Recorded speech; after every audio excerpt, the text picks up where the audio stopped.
Julia Michaels, who established in one sense of her career. Obviously, her ability as a songwriter is undeniable, and she's been writing hits for a while. Just kind of looking at her like writing credits, it's Mm. really impressive. And if you somehow managed to escape hearing a Julia Michaels song to this point, I'm very impressed by your ability to just stay away from pop music pretty much in general. Right. Um, but I think when we reviewed her, or I don't know if we did we, yeah, we did talk about the Part Interstellar one of Monologues part those two one. EPs. Yeah. Yeah. Um, I think we were a little underwhelmed, because we know that the talent is there, but her ability to kind of make her own songs was, I think, lacking a little bit. Would you agree with that? Yeah, definitely, definitely. And like, I think the big thing is like that was 2 years ago at this point. When like Yeah. those first few EPs started to come out, and she was attempting to branch out as a solo act, which is obviously a nice thing you want to see a songwriter making their own name more publicly. Obviously, this lends to a greater career. That's obvious, but having all those Selena credits and Bieber credits and litany of other mainstream pop figures. Since then, since that solo career started, she has kept that up.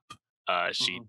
co-wrote "Pretty Please" off Future Nostalgia. She did like half of the Demi album that just came out.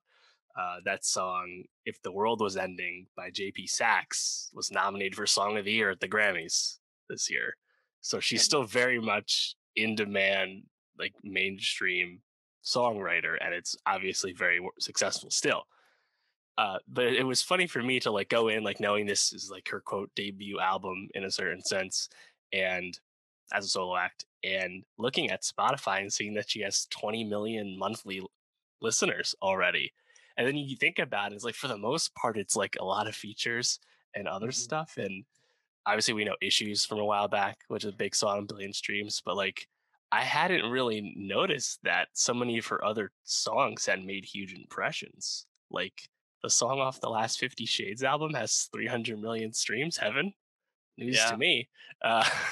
She But does numbers, man. yeah, and well, that was the thing. Like, you're thinking about those solo EPs, it was like, making an identity when you're songwriter first. And even if you're not a bad vocalist, you're not like a really obvious standout vocalist the way like Ariana or Demi is. You're more of the Taylor Swift sort of things when it's pen first. How do you make that name as a solo act? And I was Mhm. actually impressed with, I think, this debut album because I think she sounds different than she used to. And I think she's getting more of an identity. Um, and I think just her finding an identity was kind of like that central thesis we had listening to that inner monologue EP. Is because like it just wasn't present then. I feel like she's getting there now. Yeah, I agree. I think she's trying a little bit more, trying more things. I should say this. She's not trying more, but she's definitely experimenting a little bit more. Even like probably my favorite run on the album is songs 4 through 6. Little did I know, Orange Magic, and Lie Like This. Those are probably my three favorites, Mm. and they all are very different songs. Yeah. Little did I know is this like ballad. Orange Magic is this like 80s pop. Um, Hmm. Kind of like 1989 Taylor almost in a way. And then Lie Like This is a little bit more like modern pop sounding, like Yeah. that Dance pop. Kygo, yeah, dance pop sound. So yeah, I do think there's like a uh, definitely a growth, but I also did feel like she was still trying to find whatever that sound is going to be. But I do think it's refining for sure. Yeah. Yeah. So the bouncing of genres definitely stood out to me, and I guess that's more of a negative because, like I said, she has all these quote hits, whether it's a feature, whether it's her songwriting or it's her as lead vocalist, but they are kind of all over the place. So I think what stood out to me in terms of her finding her place is that her voice, I think, is kind of settling Mm, in. She has a raspy voice yeah, as a pop vocalist, and she didn't really have that before. I think it sounds good. Like on yeah, I think the big hit of any new tracks on this is "All Your Exes," which is the lead single, and I think she like the edge required for those lyrics. It works with how she's performing. So yeah, I think after this, the next step is maybe settling in on one of those sounds and figuring yeah. out what you can do because clearly she can write songs good enough for probably most of that. It's more about how she Yeah. can handle it as a performer.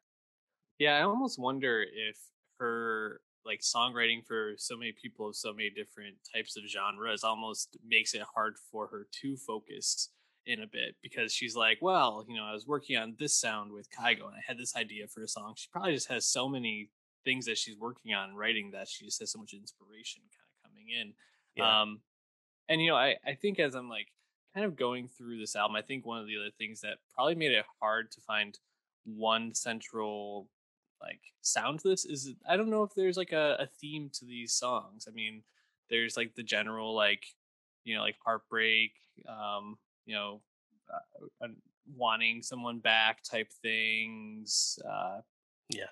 The woman empowerment song, but I don't think there's anything like centrally yet. So I think as she just continues to like probably like find inspiration, find things that she wants to write about, she'll continue to grow. I mean, we know the talent is there. It's just about I think continuing to refine. You said that all your exes was your favorite standout. What other songs did you like or stood out to you? Yeah. So I also liked Lie Like This just because I think it's like, you know, really catchy. That bass line's really Hmm. nice. Love is Weird, really falling up. All Your Exes was kind of stark to me because that's like a much more stripped down song right after like All Your Exes, like I said, is a little more like lyrical edge to it, you know? Hmm. Um, so yeah, I think Lie Like This probably stands out just because that's really easy to revisit. But Yeah. yeah, I'm not really big on her ballad stuff right now. I just don't think like her performances wow me enough for that type of songs. Again, that's not like my favorite type of pop anyway. But uh, she's definitely like improved and changed a lot since those first solo EPs, which is interesting to see because considering how much she is working, to actually see Hmm. like some kind of like really stark change like this for someone who's still like weirdly nascent as a soloist. It's an interesting career. Yeah, for sure. I mean, how old is she? She like She's 24, 27 now, but 27. Wow. been working a long time. Yeah, it's an amazing career for someone who's only 27. I mean, I think we know she'll probably make better stuff, but this is definitely a step in the right direction. Like I mentioned, I think Orange Magic is probably my favorite track off the album. Definitely pops right in the middle. So give it a spin. I think not in chronological order is worth your time, and Yeah. getting familiar with Julia Michaels is certainly worth your time. Come to think of it, it's also aptly named because it jumps around all genres, so you really Yeah. can listen in non chronological order if you wish.